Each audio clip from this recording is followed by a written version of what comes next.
Hi, I'm recording this video because some of my friends asked me how to meditate and why should we meditate. So I made this short video for people just to give them some tips on meditation and why we should meditate.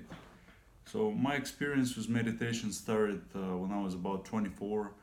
I was interested in astrology before then and psychology and why we are the way we are and I studied some astrology, based on planets and stars, how it influences our character, different psychology models, and even with genetic makeup, our origin, where we're from, our race. It didn't answer all my questions about why our destiny is playing out in different ways and why some people are more positive, some people are negative.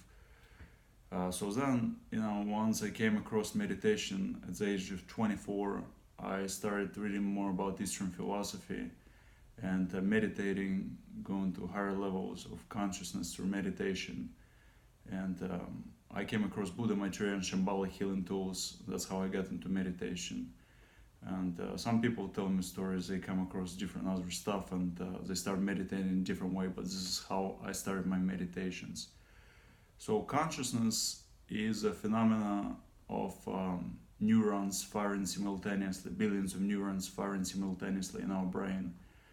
The way it happens is usually when our brain waves slow down. So basically, in everyday life, we experience this beta brain waves. There is also alpha, theta, delta, gamma brain waves. When we're asleep, we experience theta and delta, mostly alpha brain waves, theta and delta. And but unfortunately, when we're asleep, we're not conscious of what's going on. We cannot control our reality.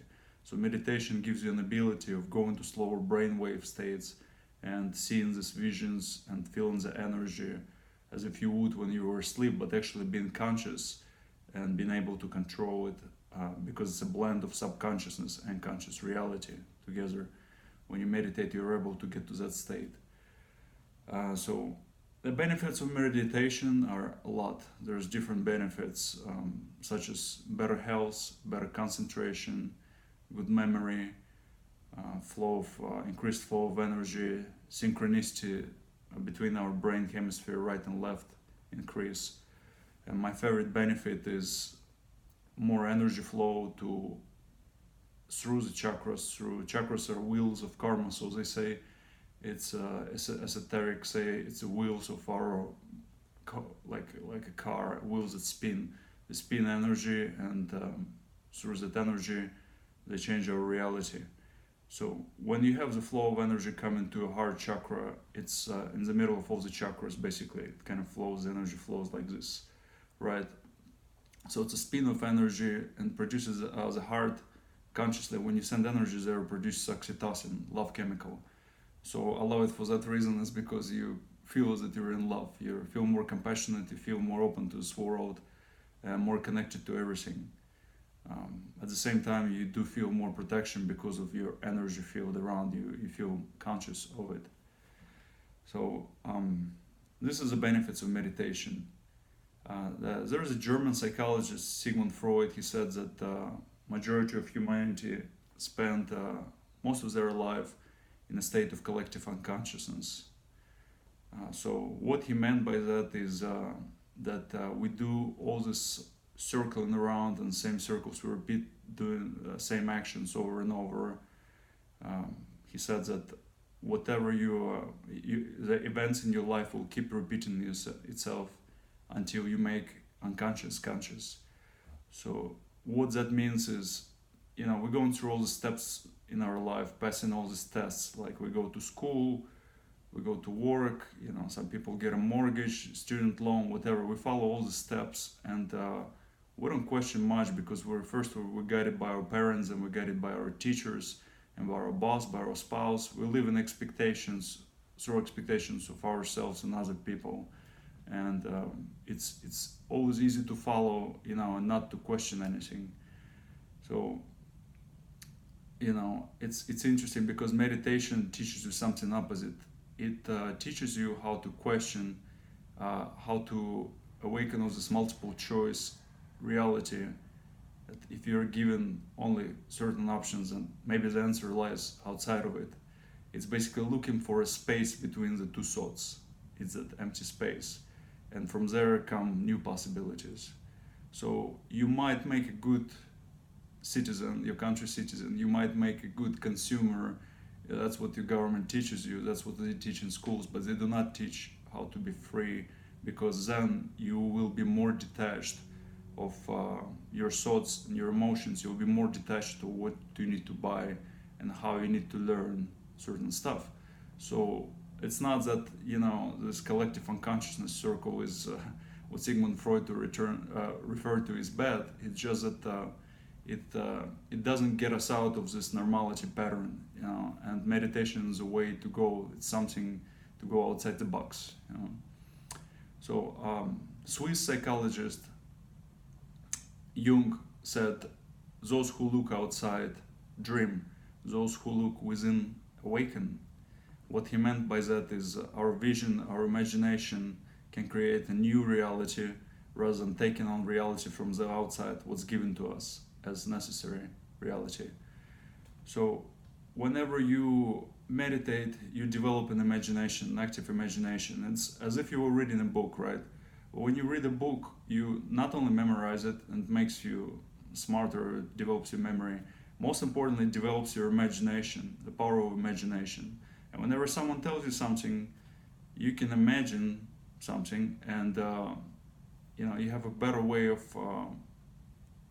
building, thought form building through that imagination. Now, people that do not work on their imagination, do not read, or they are not connected to nature, they don't meditate, or not into arts or certain type of music that influences your imaginations, they're not really able to develop their imaginations. They follow what's given to them. So in the events of Russian communism or Nazi Germany, literature, certain type of art and creative minds were punished, you know, for expressing themselves. And that expression is what you know, motivated people in terms of visualizing, have their own vision. But it was basically, you know, forbidden or restricted because the government propaganda wants you to see things certain way. And you kind of see it happening, you know, everywhere in any country. Their news is different from news in a different country because they want you to believe something, because the people in the position of power are always interested in maintaining that power. So again, meditation is very powerful in terms of developing your imagination and for you creating your reality rather than believing what's reality out there. Our DNA is very important to us because a DNA has two main functions. Aside from protein synthesis, it's responsible for bioacoustic and bioelectric signals. Bioacoustic means it's the sound that produces and intakes, and bioelectric means the energy that we produce and we intake. So there's experiments by Japanese scientist Yamamoto who proves that sounds have direct effects on water molecule, and we mostly consist from water and energy. So what he proved is when you make ugly sound or negative words of coming from fear and hate, or there is heavy rock music, he experimented with that, it produces an ugly molecule, dispersed water molecule, versus if there is words of love, compassion, and gratitude, and classical music, you know, it produces molecules that's beautiful, cohesive, it's beautiful to look at. So it's literally we were made of water and energy, you know, and sound is very important. The words we say, what we listen to, it's very important. So the other thing is bioacoustic signals. So it's bioacoustic and bioelectric, right? So bioelectric. So bioelectric is the energy that we intake from everyday lives. Like there is negative EMF, you probably heard about that, coming from negative electromagnetic frequency, coming from telephone, computer, coming from you know, television, and most people spend their whole life around those tools. So it really drains out their energy, and they're not conscious of what's happening with them, why they get sick, and the people don't have contact with the earth. They don't walk barefoot like Native Americans used to do, and they connected themselves with the earth, direct source of energy. People don't hold trees. People, some people are not even into any form of art or music that can, heal them. And it's energy is very important. Even the people that you surround yourself with, not only your thought, what you feel, it's all energy, but also the people that you surround yourself with and situations you go through. If they're, cause some kind of negative energy, you want to eliminate that negativity, or at least be able to neutralize yourself. That is why meditation is so useful, because you can you can replenish yourself with this energy flow on consistent basis by doing this meditation, by cleansing your energy field, by connecting to the source. It's a direct source of energy. There is no middleman. There is just you and the universe. And basically, I'm gonna show you a couple of moves right now on meditating, and just basic stuff, that you guys can do on your own. You don't need to take any classes. And William Shakespeare, he said this interesting phrase. He said meditation is like theater. You go to a theater and you're participating. You're an actor. Every day you come out on stage and you play the same role over and over. You come out, you play that role because you're comfortable with playing the same role over and over. It makes you feel comfortable, right? So you repeat same things over and over. When you come on the stage, you're the same actor playing the same role. And let's say you're getting paid for it, right? It's profitable for you. That's why you're on the stage acting over every day, same role and same play. But when you actually sit down, as a spectator and you look at that play, right? Then you see the play from the outside, and you're able to observe that play as if you know what the play is about now. So it's the same with meditation. You go outside your ego, your mind, your structural reality, and you just watch your thoughts. You watch your thoughts and emotions. You watch them unfold. Now in meditation, it's important to understand this, is you're not after anything. You're not after any gain or profit. You're there just simply watching your mind and your emotions. You're observing it, what comes in and out. Now eventually, when your brain comes down and you get to the slower brain waves, your consciousness becomes a host rather than a guest. Now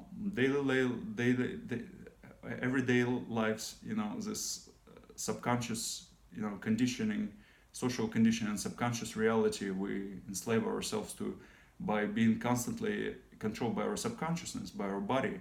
We react to things same way, we have similar habits, we keep experiencing same thoughts every day. Our brain, our neurons are wired up in the same way, and it's convenient that way. But whenever you meditate, you create new neural passages, neural connections, and it just starts changing your reality. So anyways, here's a couple of meditation tips I'd like to suggest. So first, obviously you don't never meditate whenever you're sleepy. So if you feel sleepy, just don't even try, because I tried it and I failed every time I did. Because when you're sleepy, you're partly unconscious, and you just can't do it. It's impossible.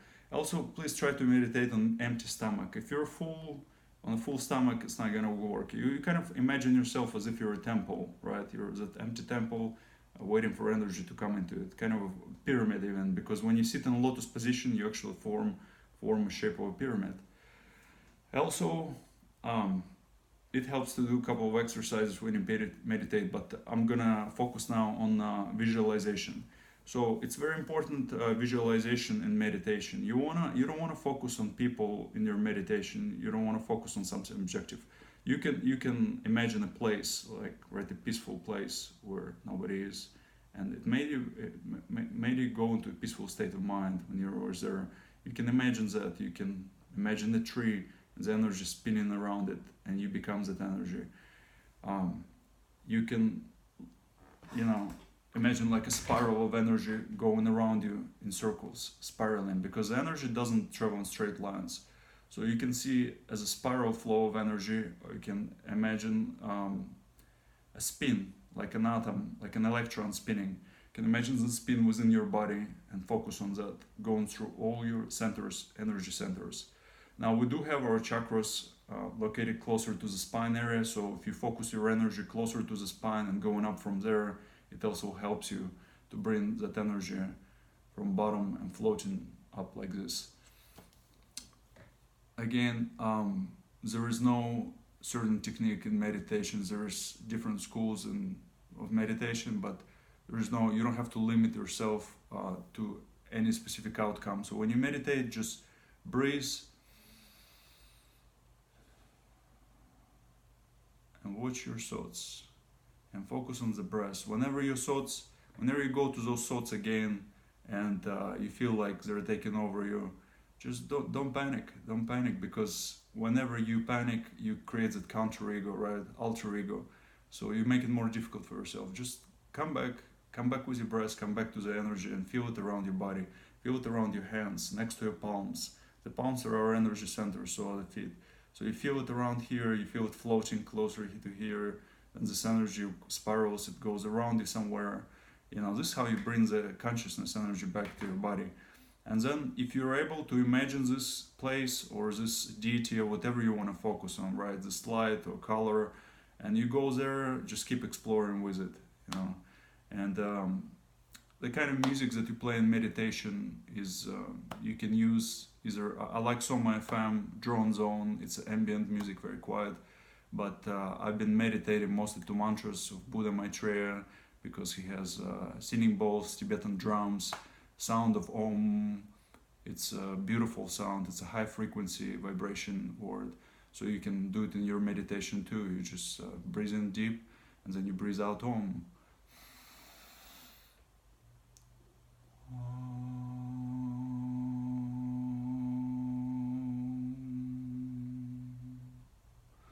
So again, you can meditate quietly, or you can do the sounds, or most of the time I prefer meditating on my own, because I tried group meditation, never worked for me. I hear other people move or it disturbs me. I'm not able to go to those slow brain waves, so I suggest you guys try meditation on your own. And when you succeed, when you start getting better at it, then perhaps you can try group meditation, doing it differently. So now I'm going to show you a couple of exercises that you can do in the posture, meditation posture. And here we go.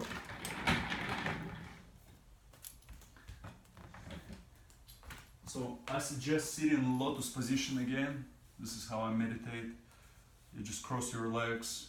You don't want your back stiff, because it's gonna hurt eventually in the meditation, and you're not gonna feel comfortable, right? So it's gonna mess up your meditation down the line. So you wanna just normal, keep your back normally, hold it normally, don't hold it too stiff, just like this, right?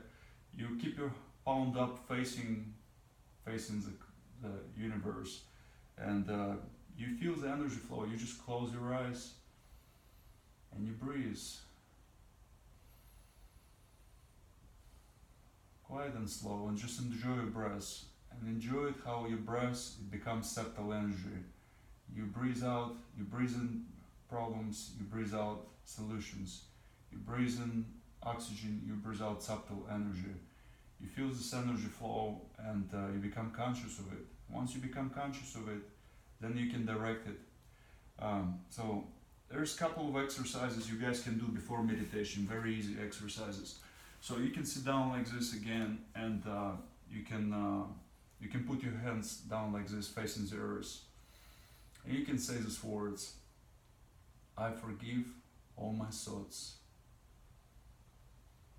I forgive all my thoughts. You take your left hand and you feel your aura, you feel your electromagnetic field, and you start slowly moving it up. The other hand goes around it. You create that spin of energy, and you slowly move it up, and you keep doing it, right? You go up, you close your eyes, you slowly feel the energy, you move it up to your crown chakra, you hold it around your crown chakra, and then you start moving down like this. And you can do it several times, this exercise. And again, there's another exercise too that you can do that's very easy. This one you can do it at work actually. You don't have to be home meditating. just to cleanse your energy field and stay more positive. You can do this exercise. It's actually a qigong exercise. So you put your leg up like this, forward, and you take your palms together like this, and you do this move here. You swim in the energy. I call it swim in the energy. You breathe in deep when you do that.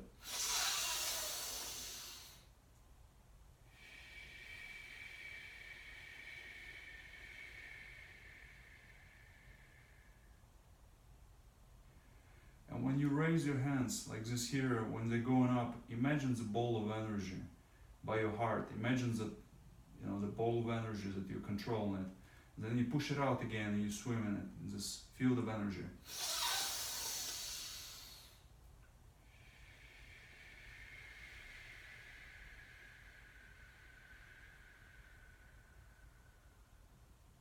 And you can switch your legs and do it on the other side.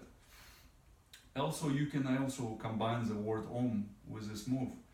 For example, something like this.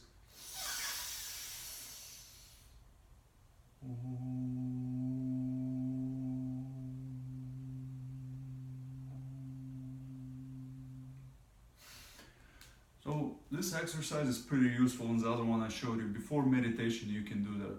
And any exercises like yoga are very useful because you cross your brain hemispheres, you synchronize. Whenever your body, let's say you constantly spinning your right hand on the right side and left hand on the left side, and as you might know, your right brain hemisphere controls the left side of the body and the left one controls the right one. So whenever you do these moves, crossing from one side over to another, whether it's with your legs or with your hands, which is yoga is based on, you synchronize the brain hemisphere and makes you more calm, more intuitive, more connected to energy around you. So also remember, martial arts is not based on hurting someone. Martial arts is based on energy flow. It's about containing your energy, accumulating and containing it. So when you see all these moves, from martial arts and then getting themselves ready, it's more about not hurting your opponent, but containing this energy, accumulating this energy and staying in neutral position. So now that you guys kind of have the basics of meditation, I expect some of you to go and try it out. And don't forget that I'm here. If you have any questions, send me questions on Facebook or whatever. Check out my website, meditationhealingtools.com. I have links to interesting people, interesting literature to read. And again, like I suggested before, Shambhala Healing Tools, Buddha Maitreya, they make all these tools for meditation, electromagnetic healing tools, crystals, and all this stuff with magnet and copper that produce piezoelectricity, a spark of our electromagnetic field awakens when we are connected to those tools. Now, some of my friends, they don't believe this stuff, or they're not energy sensitive, and which is fine. Some people don't feel energy spark from or connection to the crystals, for example. But like this is a basic meditation. I explained you why meditation is so useful and can be a tool in everyday life, just to be conscious and just to be able to change our reality through being aware of our thoughts and emotions. We can build our own destiny. And something interesting Albert Einstein had said, the scientist, he said that our reality, we can only change it, we can change the reality by being conscious in it. So we can't change our world from the same level of consciousness that had created that reality. So if you what you try to say is we cannot be on one level of consciousness and expect to build a different reality. So when you look outside and you blame things and you say the world is this way, well, when's it gonna change? Maybe I will change. Well, first you need to change, and then the world will start changing around you. This is how it works. This is what he tried to say to people.